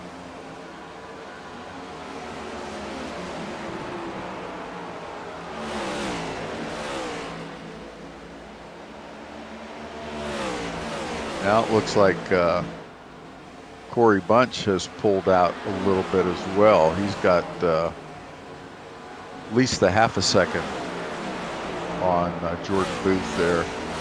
5 laps to go here at Nashville. Great race tonight by the iNRS Racing Series. Maybe those changes they implemented has certainly made for some great racing here. It really has. We had that little spell right after the stage break where we had a couple quick cautions, and then people seemed to get settled down, get in their rhythm, and got back to good, clean racing. So Been next, a great race so far. So next week we will be off here. They will take a break for the 4th of July. We'll be back at Pocono for the highpoint.com Pocono race on July 11th. That is a patriotic theme to pick up for that 4th of July, so you'll see lots of patriotic paint schemes by these drivers. Pocono's another great track. That's where I watched my first NASCAR race, probably 20 some years ago. But that track has done so much more since then. It's got much better ingress and egress, and just a great place to watch a race. I really enjoy that track. So we're watching the 10 of Vernon Broadbeck right now with just 2 laps to go. Next time by, he'll take the white flag. Absolutely coming back and taking over.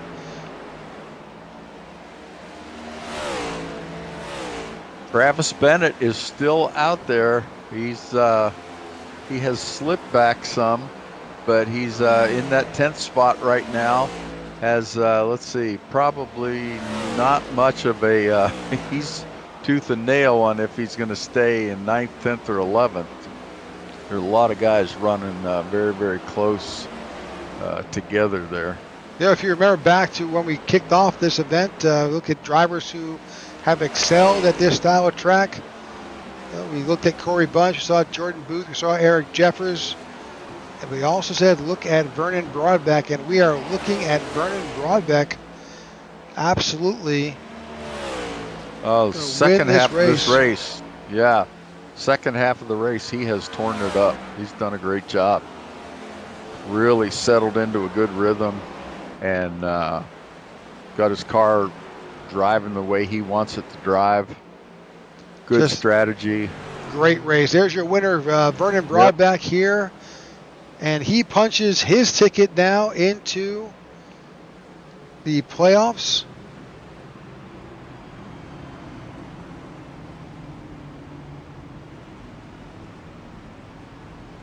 That's good. You hear the drivers talking on the radio now about how it's amazing what a great race you can have when there's not that many cautions. Yeah, exactly. So Vernon was sitting 12th in the points. Now that puts him among the elite 11 who have now won a race and have locked themselves into the playoffs. Good job. Great run for Vernon Broadbeck. It looks like we do have we'll let these drivers line up here at the start-finish line, and then we'll bring you our race results. Here we go. That's 1, 2, 3. Vernon Broadbeck, Corey Bunch, Jordan Booth. All right, let's get our results for tonight's Ally 200. Your winner, Vernon Broadbeck, followed by Corey Bunch, Jordan Booth.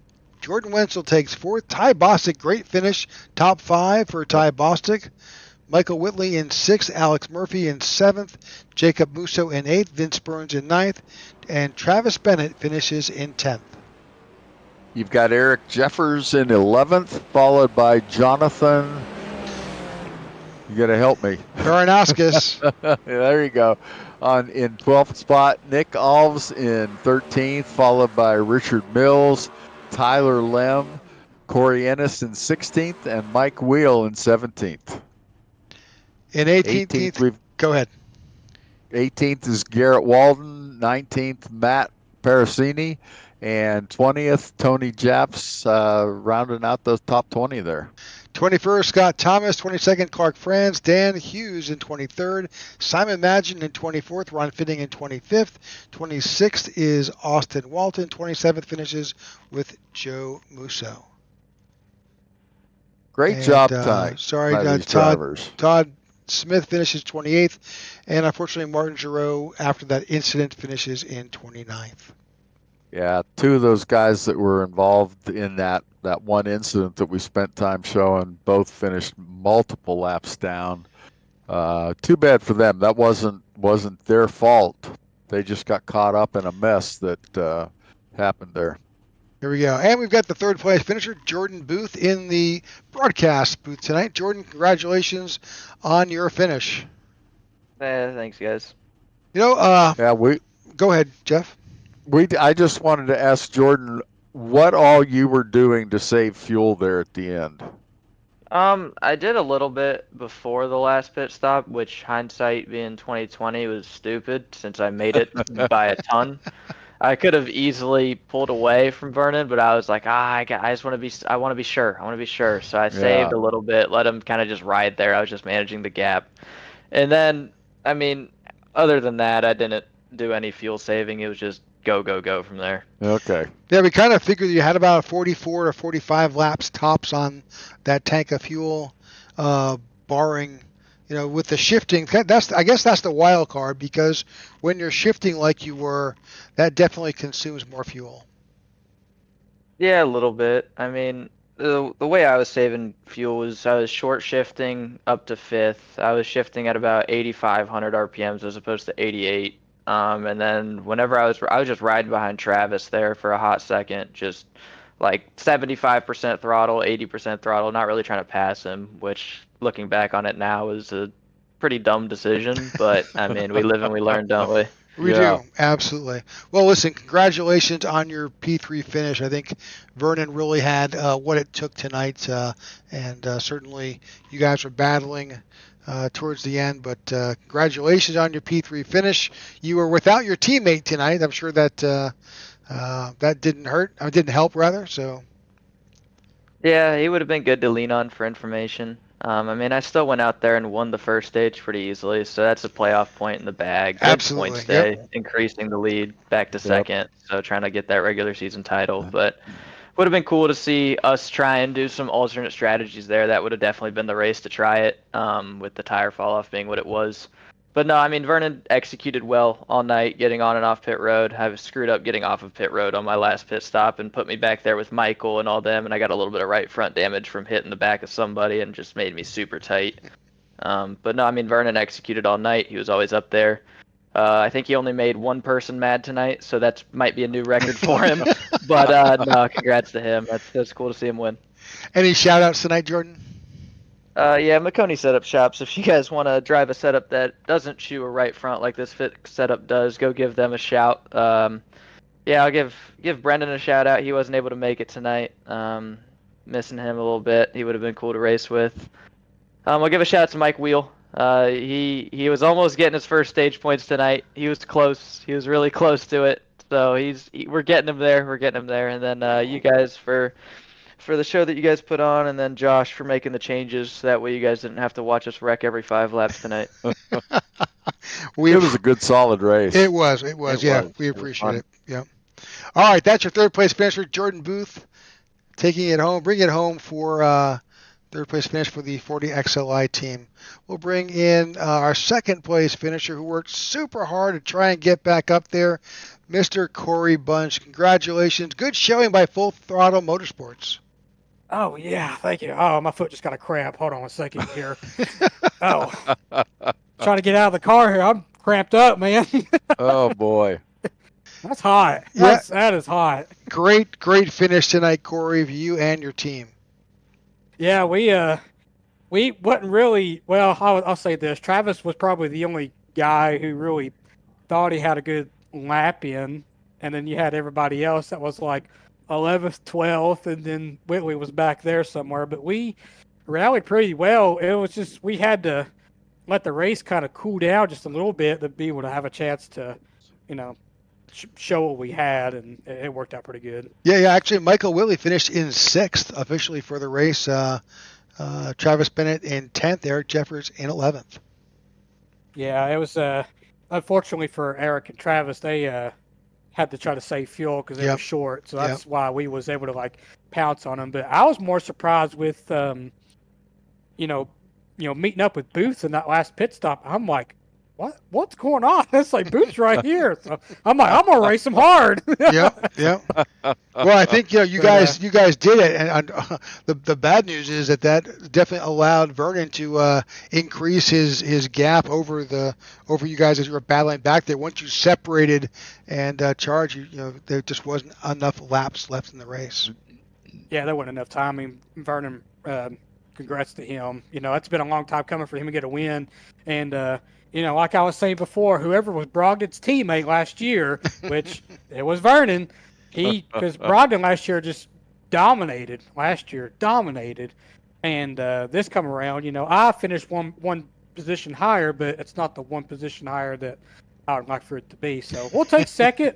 I was kind of not really, and I've got a good trend of not having any kind of expectations, but there was a little bit, especially with them taking the fast repair away this race. And it seemed a lot calmer, less cautious. So it was good to really have some good green flag runs in. So I was really happy with overall everybody for doing a heck of a job. Yeah, absolutely. Well, congratulations. Any shout outs tonight? I just, again, Full Throttle Motorsports, for all the team effort. And so we tested Monday. We felt good. And then you come to the race. I'm sure that Travis and Eric would have finished better if they didn't have to save fuel. But, you just ask for a good point stay for not only for all your teammates, but, for the team itself with the team points. So, and then with Brandon Hayes not being here and Booth being by himself, we really gained a lot on all that. So we'll see how the points go. But just congrats to all of them. Congrats to Vernon. Heck of a job, man. Just thank you guys for the broadcast of this race. Thanks to Josh and Scott for the league. They made these drastic changes, and so far so good. It worked out pretty well. Everyone was kind of calm for the most part. So yep.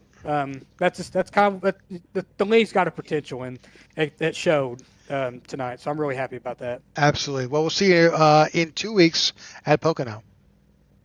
All right. I can't wait to I'll have a date with the Tricky Triangle, so we'll maybe we'll get another top 5 out of that. We'll see. Sounds good. All right, that's your second place finisher, Mr. Corey Bunch. All right, we welcome Mr. Vernon Broadback, who now punches his ticket into the playoffs. Vernon, congratulations on your win. Hey, thank you, man. I really appreciate it. Man, it was a great showing. That last pit stop and that strategy really paid off for you. Oh, absolutely. I knew I had to get to at least 110 to make it on fuel without having to save, and everybody started going in early, and I'm just like, stay out. Gotta stay out. And it paid off. I was able to get around Booth for the lead. Well, at the time, what was going to be the lead with everybody having to save tires. And luckily, I was able to drive away. They all got fighting for second there. The top 5 guys. I thought it was interesting, Vernon, when you, early part of the race, you were up there, but you weren't really, pushing it at the front. But yet that second half of the race, it's like you came alive. And you all of a sudden you're putting yourself up front, and then at the end you were just running away with it. The first stage, I definitely wanted to keep track position, so I drove hard. But once we kind of got strung out, I knew I just wanted to save. I wanted to see what my tires were going to do. The stage pit stop before the stage, I went rights only. And they weren't tore up as bad as I thought they were going to be. And so that kind of gave me the confidence in the second half of the race to just go get it. And it was pretty obvious that you had the long run nailed, because you're able to once the balloon was off those tires, 10, 15, 20 laps in, you were able to charge back and come back to the front. Absolutely, yeah. My goal was to stay as close to Booth as possible and pit one lap ahead of him to kind of jump in for the lead. Well, it all worked out. Well, it worked for you. So next week we're off. We're gonna be off for the 4th of July, but we come back to Pocono. What's your love affair with the Tricky Triangle? Love Pocono. Love it. It's one of my favorite tracks to go race at. It's tricky for a reason, and if you can get it mastered, you can be quick there. So I enjoy it, and I look forward to being there next week or 2 weeks from now. Any shout outs tonight, Vernon? Yeah, absolutely. Josh and Scott, the league owners, they do a fantastic job, always trying to change things and make the racing better. And it showed this week. We only had 2 cautions, one being the stage. So that was awesome. Those guys do a fantastic job. You guys at IWM Broadcast Network, you guys do a great job. I watched the broadcast over the day after to kind of see what you guys are talking about, and I love it. You guys do a fantastic job. And then my teammates at Roadrunner Motorsports, Vince Burns, Clark Franz. Clark Franz was he was thrilled. He was calling out where people were on the track for me, how far back they were, and I'm just like, man, I got 20 laps to go. My heart's pounding. It's been 2 years since I've won in this league, so I was excited. Oh, that's awesome. Good deal. Congrats. I appreciate it, guys. You got it. All right, there's your winner, Vernon Broadbeck in the number 10 Chevrolet. He has punched his ticket into the playoffs here. And as we stated earlier, we are off next week as we celebrate the 4th of July here, but we'll be back the week after for Pocono. And as you heard Vernon talk about, that's one of his favorite tracks. So we'll see if he can do back-to-back. Well, not too much pressure on you, Vernon. Jeff, any parting words tonight as we close out tonight's broadcast? This race lived up to its expectations for me. I was expecting to see some good racing. I was hoping we were going to see clean racing, and we did. So really, the Nashville to me is a great track to be watching a race and to be running in a race. So it checked all the boxes for me. I had a good time tonight. All right. Well, folks, thanks for tuning in to the IWM broadcast of the iNRS Ally 200. Your winner, Vernon Broadbeck. And we appreciate you tuning in. We hope to see you in 2 weeks, and we'll bring you Pocono as we compete there. So, again, thank you very much, and we'll see you in a couple weeks. Good night, folks.